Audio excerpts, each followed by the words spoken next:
Tonight, a Missouri senator moves to strip power from what he calls a rogue federal judge, with a bill that could change how every Trump-era case gets assigned. A House committee votes to expose foreign money flowing into American nonprofits tied to a nearly $600 million network under federal investigation. And Dr. Anthony Fauci gets a blunt warning from House Republicans just days before his next Capitol Hill hearing. A presidential pardon will not protect him if he lies under oath. Plus, the nation's spy chief job changes hands with a 30% staff cut, red states move to ban surveillance cameras tracking your car, and the Treasury Department opens a new door for fraud whistleblowers with cash on the table.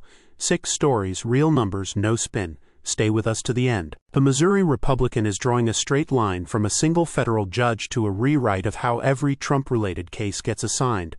Senator Eric Schmitt has unveiled the Boasberg Act, named for federal Judge James Boasberg, who Schmitt has separately called to have impeached. The bill would require federal courts to randomly assign cases and would bar chief judges from steering politically sensitive cases toward friendly benches. Schmitt argues that so-called judge shopping has let a handful of judges effectively control the fate of Trump administration policies before they ever reach a jury or a full appeals panel. The senator laid out his case directly to Maria Bartiromo, tying the push to broader Republican priorities moving through the chamber.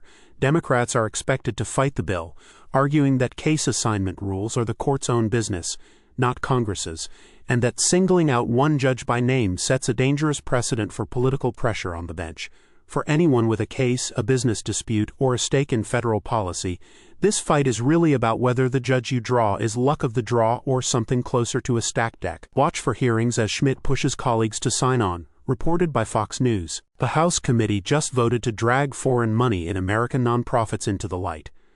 Lawmakers passed the Foreign Funding Transparency Act, which would force tax-exempt organizations to report donations from foreign nationals directly to the IRS. The push comes as a House probe subpoenas 3 far-left nonprofits tied to millionaire Neville Roy Singham, with investigators examining an alleged $591 million web of funding. Gordon Chong, a senior fellow at the Gatestone Institute, has laid out the Singham allegations publicly, describing a financial network investigators say reaches deep into activist groups operating inside the United States. Supporters of the bill say Americans have a right to know when foreign nationals are bankrolling groups that shape domestic policy, protests, and elections, even indirectly. Critics of foreign influence operations argue current disclosure rules have too many loopholes, letting money move through nonprofit shells with little public accounting. If it becomes law, nonprofits large and small would face new IRS reporting duties, and organizations that fail to comply could face penalties and lost tax-exempt status. For donors and watchdog groups alike, this is a bet that transparency, not new criminal charges, is the fastest way to choke off foreign influence campaigns.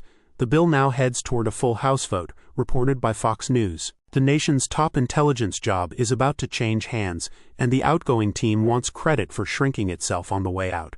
As the Senate prepares to confirm Jay Clayton as the new Director of National Intelligence, the acting DNI is touting what officials describe as approximately a 30% staff reduction from just weeks earlier. That cut lands in the middle of a confirmation fight where Clayton has faced pointed questioning from Democrats over his past comments on 2020 election claims, with his testimony reportedly delayed amid the scrutiny. Fox's Chad Pergram reports the confirmation process has become a proxy battle over trust in the intelligence community itself, with senators using the hearing to relitigate old election disputes rather than focus solely on Clayton's qualifications. For federal workers inside the intelligence apparatus, a 30% staff reduction in a matter of weeks is not abstract. It means real jobs, reshuffled offices and agencies, absorbing new leadership and a smaller workforce simultaneously. For taxpayers, it is framed as an efficiency win, part of a broader push to trim government payrolls. The Senate vote to confirm Clayton is expected Tuesday night, and once seated, he inherits an agency mid-overhaul, with allies and critics both watching whether the cuts hold or get quietly reversed. Reported by Fox News. If you have driven past a license plate camera lately, lawmakers in the South want you to know they are watching the watchers. Red state legislators are moving to reintroduce the Fourth Amendment Restoration Act, a bill that would ban license plate readers, facial recognition systems, and surveillance drones from routine police use, as flock-style camera networks keep expanding across the region. Former FBI Special Agent Nicole Parker has weighed in publicly on the tension at the heart of the debate, balancing the safety case for these tools against the privacy risk of a government able to track any car, anywhere, at any time. Supporters of the technology say it helps solve crimes fast and locate missing children and suspects. Opponents, echoing warnings that this is, quote, 1984-style tracking, argue that once a statewide camera network exists, it rarely stays limited to violent crime, and history shows surveillance infrastructure tends to expand its own mission over time.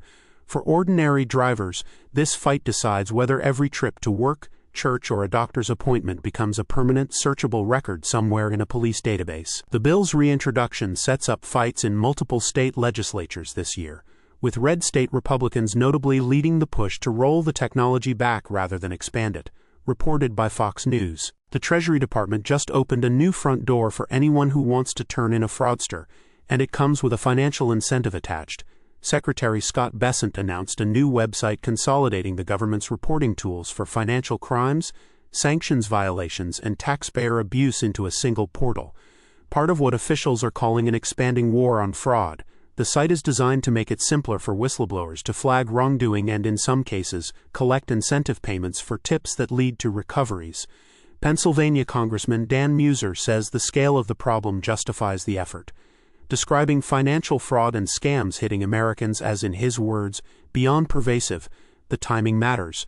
This comes as separate whistleblower incentive programs multiply across federal agencies, all aimed at recovering money lost to sanctions evasion, tax cheating, and outright scams that target everyday Americans, often the elderly. For anyone who has spotted a company gaming government contracts, hiding income offshore, or dodging sanctions, this portal gives a direct, centralized path to report it and potentially get paid for the tip. For the schemes themselves, it means one more door law enforcement did not have open a year ago. Reported by Fox News. Dr. Anthony Fauci is heading back to Capitol Hill this week, and Republicans are making clear that a presidential pardon will not save him if he is not straight with Congress. House Oversight Chairman James Comer tells Fox News in an exclusive that Fauci's pardon from President Biden covers past conduct, but offers no protection if Fauci lies under oath at Wednesday's Senate hearing. The warning comes as newly released diary entries reveal Fauci's private thoughts on the lab leak theory, mask effectiveness, and testing failures during the pandemic, fueling fresh accusations of dishonesty. Senator Ron Johnson has already blasted Fauci as, quote, grossly dishonest, calling him a megalomaniac in the wake of the diary release. Separately, Senator Rand Paul says Fauci lobbied for a $1 million prize while he was leading the government's COVID response, an allegation Fauci has not addressed. For Fauci personally, the stakes are real. A pardon does not cover new perjury, meaning a false answer this week could expose him to fresh criminal charges regardless of what past protection he holds. For the public, it is a test of whether anyone from the pandemic response era can be held accountable years later. The hearing happens Wednesday, reported by Fox News. Tomorrow we're watching whether the Boasberg Act gets a hearing date, and whether Fauci sticks to his story on Capitol Hill. Which story worries you more, judges picking their own cases or foreign money funding American nonprofits? Drop your answer below, hit like, and subscribe to the Capital Oversight so you never miss where the money and the power actually go.